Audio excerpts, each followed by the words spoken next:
This is tofu. Fried tofu.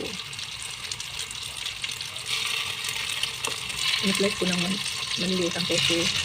And then, prito ko para ihalo ko sa ampalaya salad.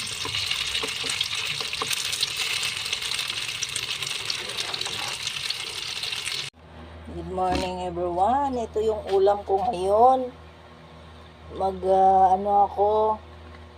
Mag-experiment ako dahil on diet ako. Hindi pwedeng laging karne yung ulam ko.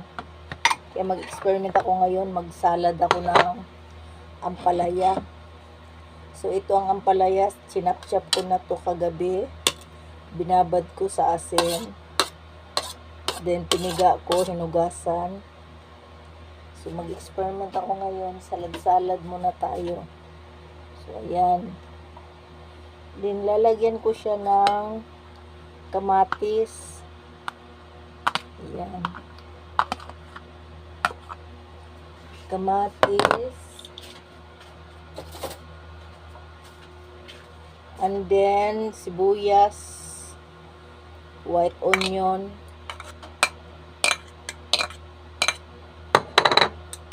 Ayan na siya. Wala akong malaking bowl kasi. And then instead of karne ang ilagay ko ay tofu. Yan, nag-fried ako ng tofu. Ito na lang ilagay ko. Instead of karne. And then, timplahan natin siya ng paminta durog. Yan, pamintang durog.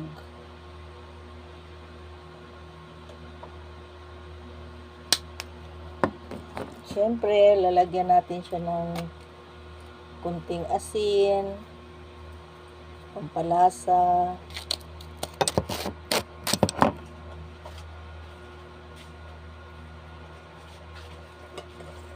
at ang ating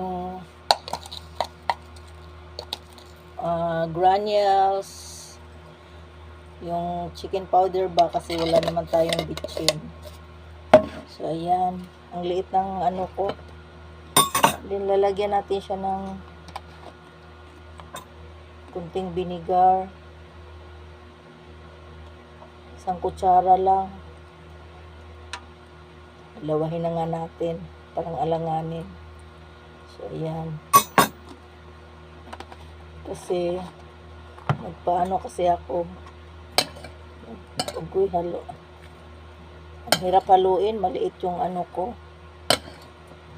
Pa-executive check-up ako. Yearly kasi ako nagpapa-check up. Ayun.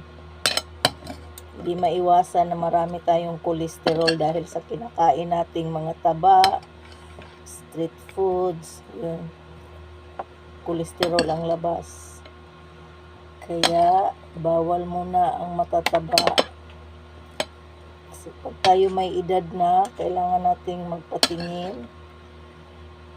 Kasi, yan yung cause ng high blood, diabetic, cholesterol talaga.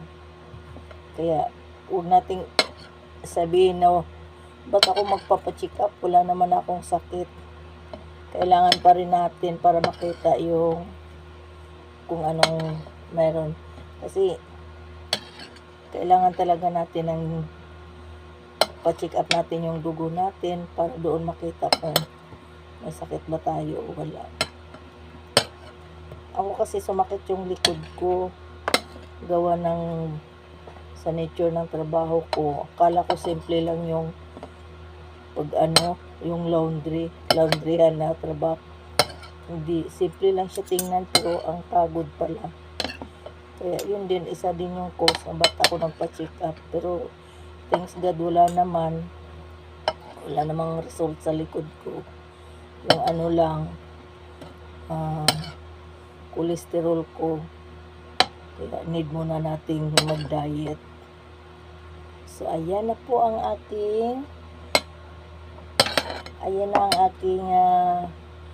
ampalaya salad, bitter salad. Tikman nga natin kung bitter ba. Masarap siya. Crunchy yung ano. Di ba? Crunchy yung ampalaya. Sarap.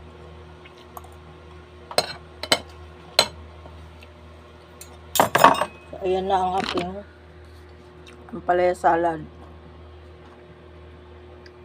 Ampalaya salad with tofu. Thank you for watching. Bye-bye. Love you guys.